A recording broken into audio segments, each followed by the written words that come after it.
नमस्कार बच्चों। Online virtual classes के अंतर्गत आपने अभी इतिहास विषय पर चर्चा की। अध्याय 1 यूरोप में सत्ता की साझेदारी को आप लोगों ने हर खंड को पर चर्चा की, समझा। अब इसी क्रम में सामाजिक विज्ञान के खंड 2, शुरू में हमने आपको बताया था 4 विषयों का एक विषय है। तो खंड 1 जो क है, उसमें इतिहास के बाद जो दूसरा भाग है लोकतांत्रिक सरकार, उसे राजनीति विज्ञान या नागरिक शास्त्र भी कहते हैं। आपके अध्याय में लोकतांत्रिक सरकार, उसका पहला अध्याय है सत्ता में साझेदारी। सत्ता क्या है आप जानते हैं। सरकार जो शासन करने की शक्ति होती है, जो निर्णय लेने की क्षमता होती है, जो सारी व्यवस्था आपके राष्ट्र देश में बनाती है, उसमें साझेदारी। पूर्व काल में लोकतंत्र के पहले सत्ता राजा में केंद्रित होती थी। वही न्यायपालिका, वही सेना, वही कानून, वही सब होता था। लोकतांत्रिक व्यवस्था आने पर सत्ता में साझेदारी, भागीदारी, जनता का शासन हुआ और भागीदारी की बात आने लगी। सत्ता में साझेदारी किन रूपों में हो, कैसी व्यवस्थाएं अभी प्रचलित हैं, क्या हो रहा है, उस पर हम इस अध्याय में चर्चा करेंगे, आपको बताएंगे। इसके लिए आपके पाठ्यक्रम में 2 राष्ट्रों में जहां सत्ता की भागीदारी की स्थिति थी और वहां जो किया गया उसका जो परिणाम है, उसका बहुत रोचक उदाहरण आपके एनसीईआरटी की पुस्तकों में है। एक राष्ट्र है बेल्जियम, दूसरा श्रीलंका। उनका उदाहरण बेल्जियम में क्या है। बेल्जियम एक यूरोप का देश है, 1 करोड़ की आबादी। मान लीजिए क्षेत्रफल आपके हरियाणा राज्य से थोड़ा कम, आबादी उसका आधा।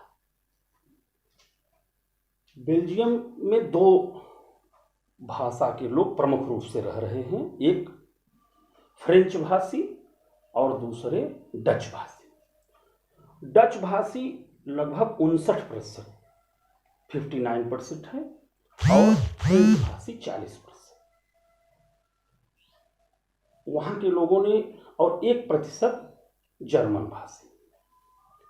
वहां के लोगों ने जब अपना लोकतंत्र के हक संविधान बनाया, सरकार बनाई, तो उन्होंने सत्ता के साझेदारी का एक फार्मूला निकाला। कुछ लोग उसको बहुत जटिल कहते हैं, लेकिन वहां बहुत सफल है। उन्होंने क्या किया, अगर लोकतंत्र में स्पष्ट जो मत से चुन के जाते कर देते तो डच लोगों की का बहुलता हो जाती और फ्रेंच भाषी दबे रह जाते। यहाँ एक चीज और उल्लेखनीय बतानी है कि जो फ्रेंच भाषी लोग हैं संख्या में कम हैं, अल्पमत में है, 40% हैं, लेकिन संसाधन और संपन्नता की दृष्टि से वो अपर हैंड है। और राजधानी ब्रुसेल्स में जो है उनकी प्रधानता है, 80% वे हैं 20 में। तो एक संघर्ष की स्थिति राष्ट्र में थी कि कम जो लोग हैं, संसाधन सारा उनके, और संख्या, अगर संसाधनों के आधार पर संघर्ष होता तो सारा अधिकार फ्रेंच भाषी लोगों के, और उनका क्षेत्र भी लगभग अलग अलग है। तो नए सरकार में एक बहुत ही सत्ता की साझेदारी का एक नायब उन्होंने उदाहरण प्रस्तुत किया। क्या किया, जो केंद्र की सरकार, केंद्रीय सरकार है, वहां निश्चित कर दिया गया कि दोनों वर्गों के मंत्री आधे आधे रहेंगे। आधे डच बोलने वाले रहेंगे, आधे फ्रेंच बोलने वाले। कभी भी आधे से अधिक किसी एक वर्ग के नहीं हो सकते, जिससे कि दोनों वर्गों की नीति निर्माण में, केंद्र की सरकार में किसी एक के साथ अन्याय न हो। दूसरी बात की कि प्रांतों में 2 प्रकार की सरकारें, 3 प्रकार के प्रांत बांट दिए गए, और अपने इलाके में उसकी सरकार, अपने इलाके में डच बाहुल के लोग अपने इलाके में, फ्रेंच अपने इलाके में, और ब्रुसेल्स में केंद्र की तरह आधे आधे। यद्यपि ब्रुसेल्स में 80% फ्रेंच हैं, लेकिन वहां उन्होंने डच भाषियों का इसलिए स्वीकार कर लिया कि अधिक होने पर उन्होंने केंद्र में इनका आधा स्वीकार किया। तो ये 3 प्रकार की व्यवस्था। और प्रांतों को केंद्र के बहुत सारे अधिकार दे दिए गए, वो अपना निर्णय लें, अपनी सरकार चलाएं।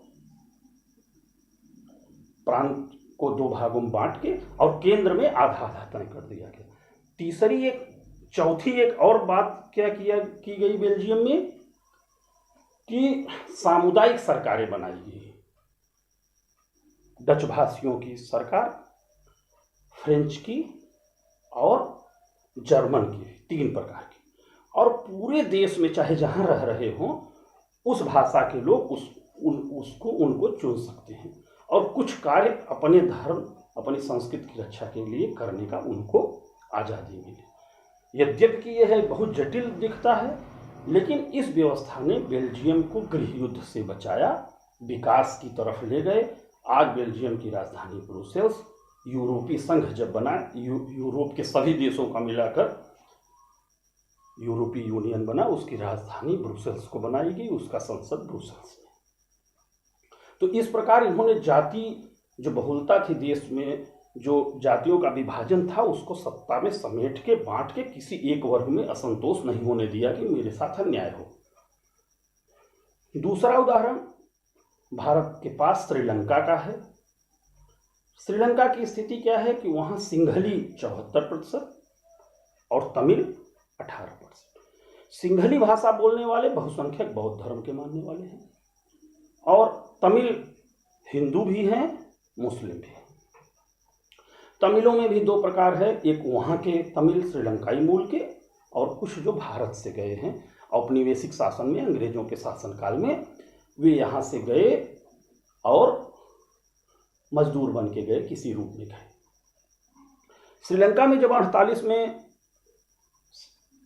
नई सरकार बनी और 56 में उन्होंने अपना संविधान बनाया, तो सिंघली चूंकि 74% थे, उन्होंने सभी राजनीतिक दलों में उनकी बहुलता हो गई, उनका कब्जा हो गया। उन्होंने पूरी सत्ता को और इस प्रकार से नीतियां बनाई कि विश्वविद्यालय में, सरकार में सिंघली भाषा को प्रधानता दी और उनको दरकिनार, और बहुमत था ही 74% का।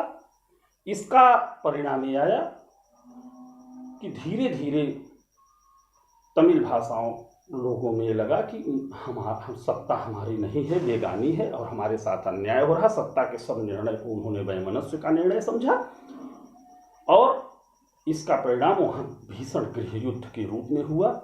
तमिल ईलम के रूप में एक संगठन लिट्टे बना, जो विश्व के दुर्दांत संगठनों में एक हुआ, जिसमें पड़ोसी राष्ट्र होने के कारण हमारे भी एक ऊर्जावान पूर्व प्रधानमंत्री नेता की आहुति हुई उसी हिंसा के। उनकी मदद के लिए शांति सेना भेजी, उसको उन्होंने अपना वैमनस्य माना और माननीय राजीव गांधी की हत्या लिट्टे के लोगों ने, जो तमिल ईलम का संगठन था, और भीषण गृह युद्ध में चला गया। तो अब आप ये देख रहे हैं कि 2 देश हैं जहां भाषाई, धार्मिक आधार पर अलग अलग समूह हैं। एक ने सत्ता बांट दी, साझेदारी कर दी, वहां शांति है। दूसरे ने बहुसंख्यक वर्ग को सत्ता दे दी और आप देखिए वहां गृह युद्ध है। तो इस उदाहरण को तो देख के लगता है कि सत्ता की साझेदारी, अगर भाषाई बहुलता है तो इस तरीके से बंटवारा।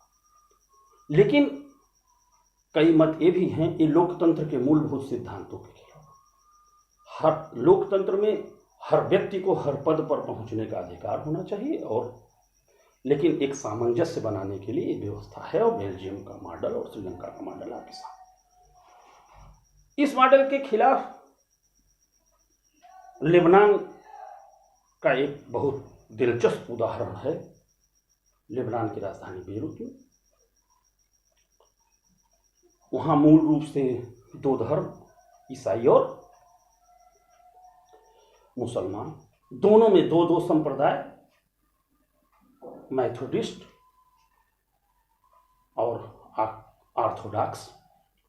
ईसाइयों में जैसे हमारे, अब आप मैथोडिस्ट ऑर्थोडॉक्स क्या है, जैसे हिंदू धर्म में आप विभिन्न जातियों वर्गों में अपने को देखते हैं, तो ऐसे उनके यहाँ वो उनके वर्ग हैं, मान के चलिए। और मुस्लिम में शिया और सुन्नी। उन्होंने क्या बनाया मॉडल इस रूप में कि राष्ट्रपति के पद पर केवल मैथोडिस्ट बैठेगा। प्रधानमंत्री के पद पर मुस्लिम बैठेगा सुन्नी, उप प्रधानमंत्री ऑर्थोडॉक्स, संसद का अध्यक्ष शिया, ये फिक्स कर दिया। अब एक व्यक्ति है कोई खलील, उसकी मां दूसरे धर्म से है, पिता दूसरे धर्म से है, वह अपने को इन दोनों धर्मों का नहीं मानता और वह कहता है कि मैं चूंकि मैथोडिस्ट ईसाई नहीं हूं इसलिए मैं राष्ट्रपति नहीं बन सकता, लेकिन जनता मुझे चाहती है। वह इस आधार पर विरोध करते हैं। अब आप ये एक स्थिति है कि क्या वह मॉडल सही है या गलत है। बेल्जियम के मॉडल से देखिए तो सही है, लोकतंत्र के खुले अर्थों में देखिए तो गलत है। लेकिन बेल्जियम ने मंत्रियों के आधे पद किए, राष्ट्रपति प्रधानमंत्री के पद नहीं स्पष्ट बांटे, तो इस तरीके से बेरूत के मॉडल को बहुत अच्छा नहीं कहा जा सकता मेरे मत में। तो सत्ता की साझेदारी, या अभी तक की चर्चा आपकी जो है वर्गों और संप्रदायों के आधार पर है। अब हम लोग आते हैं सत्ता की साझेदारी क्या क्या हो सकता है और सत्ता की साझेदारी है क्या। वास्तव में एक ये भी मत है कि सत्ता में साझेदारी होनी ही नहीं चाहिए। निर्णय लेने का अधिकार एक व्यक्ति में हो जिससे वो त्वरित निर्णय ले सके, और त्वरित अगर बहुत सत्ता बांट देंगे तो त्वरित निर्णय नहीं हो पाएगा। लेकिन लोकतंत्र मूल रूप से सत्ता के साझेदारी पर ही केंद्रित है। लोकतंत्र का मतलब है कि मुख्य मालिक जनता है और उसके प्रतिनिधियों के माध्यम से शासन करती है। और लोकतंत्र में सत्ता के साझेदारी के विभिन्न सिद्धांत अपनाए गए। मूल रूप से 4 सत्ता के साझेदारी की तरीके हो सकते हैं या हैं जिनको अपनाया गया। पहला, सरकार के अंगों में सत्ता को बांट देना। सरकार के अंग क्या? विधायिका, कार्यपालिका, न्यायपालिका।